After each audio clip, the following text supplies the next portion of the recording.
Blessings and love.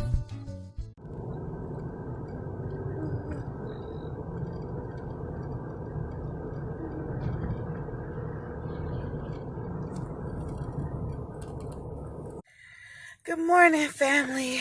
So, I am on my busy schedule as I normally am. I am just dropping off my sons for school, and in the process of driving, I just started thinking about, I started thinking about a couple of things, but I started thinking about love. And we all know how difficult and how complex and how beautiful that word can be and is.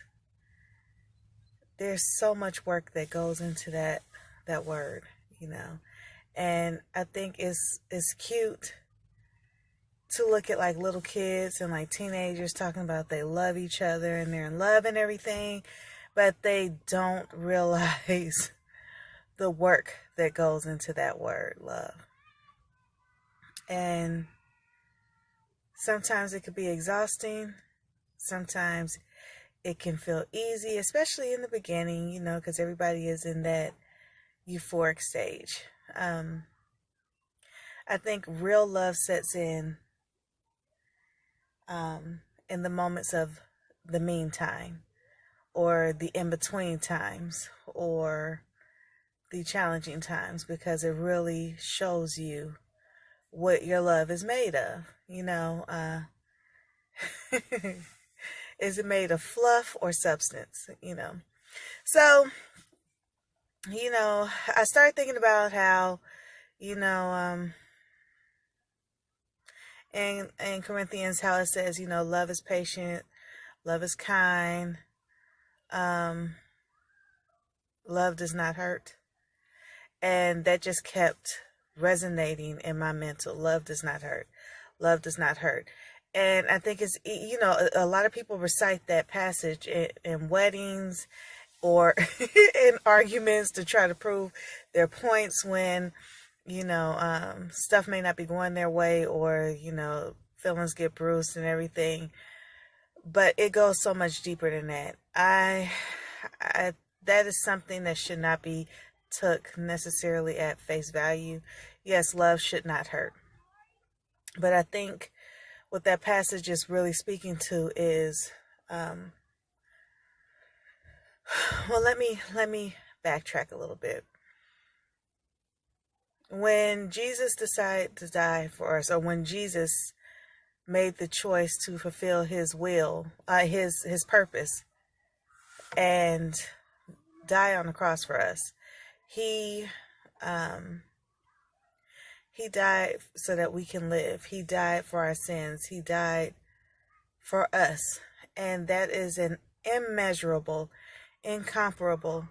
There's none of us living will ever be able to match that type of love. And he did it selflessly. He did it. I'm not going to say that he did it without reservation, because there was a moment when he was alone to himself that it was like, what, one of those moments where you stop and say, what am I about to do? What am I doing? And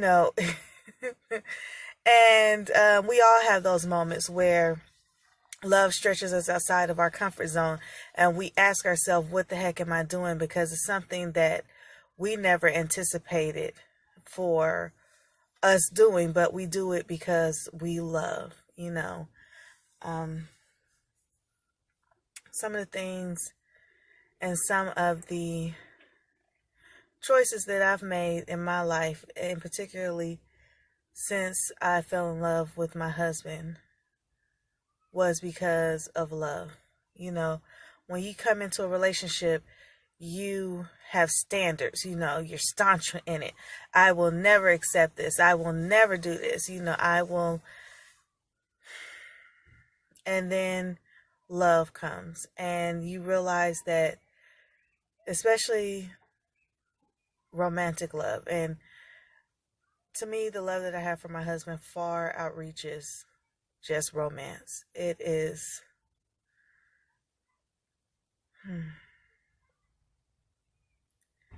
It's a special love because it stretches me outside of my comfort zone. It stretches me outside of my boundaries and reaches to levels and heights that I never knew love could even go to. And that had to be not the same as what Jesus was experiencing when he decided to sacrifice himself for us, but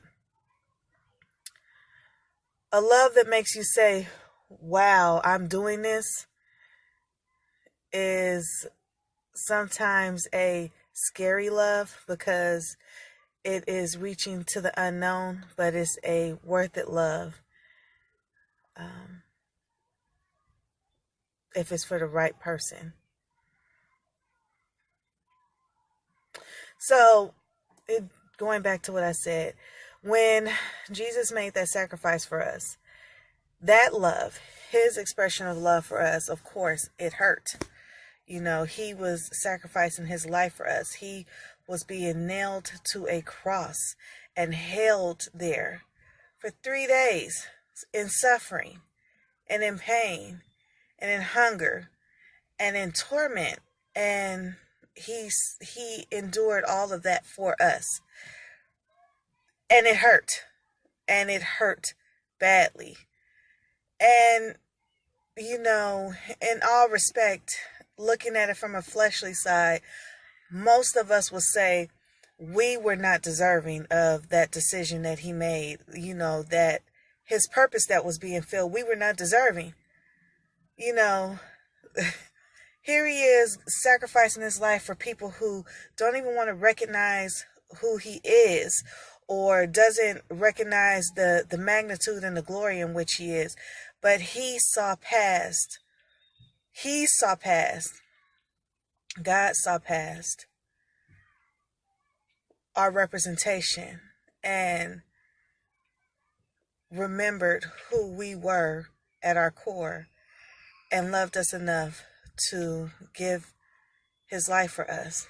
And does it hurt? Did it hurt him? Absolutely. And I think that is also what happens when you are in relation. And this is not just, you know, your husband, your wife, your girlfriend, your boyfriend. This is even dwelling with your children and your family and everything. Sometimes people say things that may hurt you or do things that may hurt you. And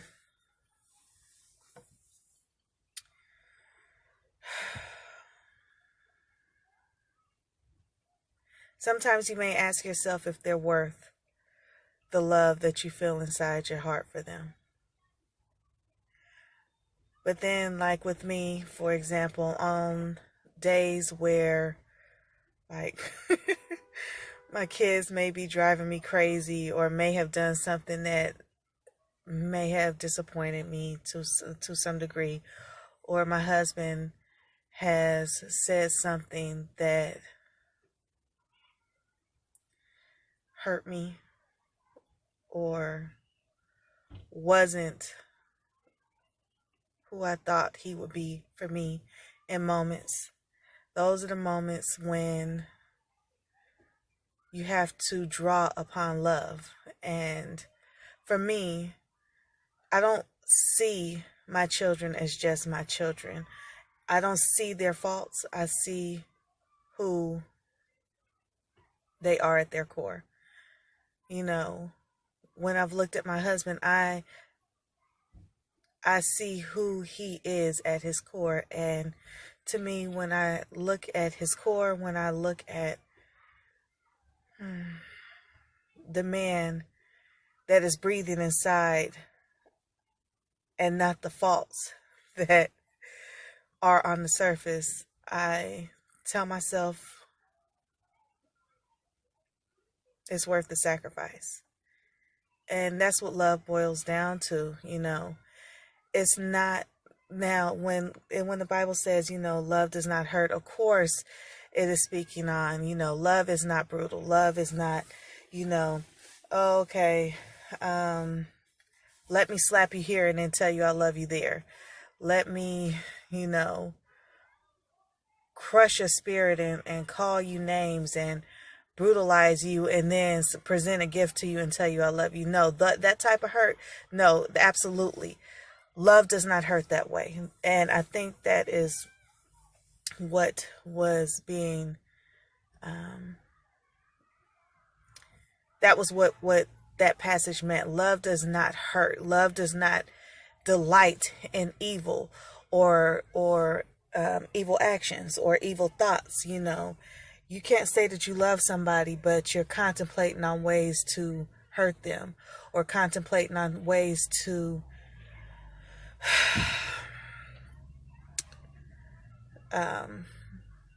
break their spirit. You know, that's not love. But sometimes looking beyond the surface, sometimes sacrificing what may have been your ideal for the greater good of your relationship, sometimes that can be an expression of love. You know, love of course is being there for each other and everything. But I really, really want to communicate that love is not easy in any relational form. Love is not easy. I'm my boys are getting older and they've gotten to a stage where they think in some respect that they know better than mom knows. So trying and they're not disrespectful kids, they're not bad kids. I have been so incredibly blessed by my children and the walk that I've had with them. You know, to have, you know, 4 children, and especially my first 2, it was hard. You know, I was doing a lot of stuff alone. This was before I had met my husband. And to have been able to raise 2 boys before my husband came on the scene on my own, and they turned out the way that they've turned out, is nothing but a testament to God's grace and God's glory and God's goodness. And I'm blessed by my children. However, I am blessed by my kids, but that does not mean that my children do not drive me crazy at times or test me at times. And that is what is going on. And there are moments when I look at my kids with the side eye, like, you know, I think every parent has that moment. But does that change my love for them? Absolutely not. You know, does that make me have to adjust myself sometimes? Absolutely it does. Does it make me sometimes have to stretch outside my comfort zone in order to make sure that I'm everything that they need? Absolutely. And that's what love is sometimes. It's self-sacrificing. Just make sure that in those moments of self-sacrifice, you do not forget your purpose for God. Because God says Jesus sacrificed himself for us. However, he knew what his purpose was, and he kept his focus on his purpose for us. And ultimately, him keeping his eye on not only loving us, but also on God, resulted in his blessing of being able to sit at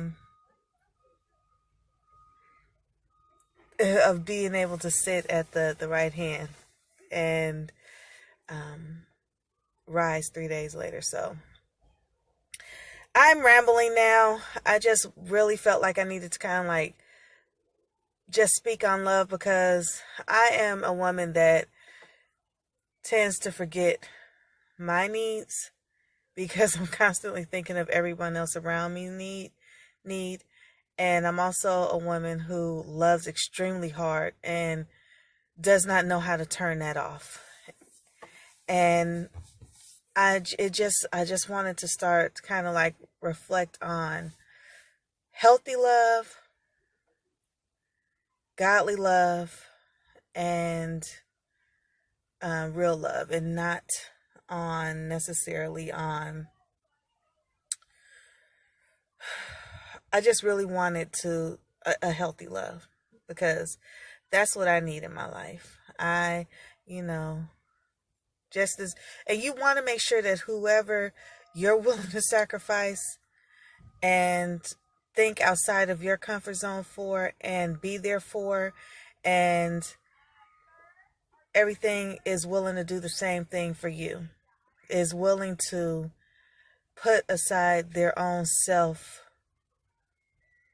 wants or their own perspective at times, and just look at your heart and look at who you are, and say to themselves that you're worth letting their guards down and making you happy as well. That it's not a one-sided situation where you're constantly feeling like you're the one who has to bend. You want to be with somebody that is going to bend and look outside of themselves and say to themselves, okay, even though I may think that I'm right about this, let me look at it from their perspective and try to help them and love them, because my way is not always the right way. My perspective is not always the right way, but our love is worth it. So let me do what I need to do. And if you don't have that type of love in your life, then pray and pray and pray some more, and commune with God, and ask Him for your next step, because God is love, and love and God should be the center of every relationship that you dwell in. So I'm going to let you guys go. I love you guys. And just stay blessed. And pray for your girl. Pray for my family. I'm praying for all of you. I wish you nothing but peace, joy, and serenity. So talk to you soon. Bye.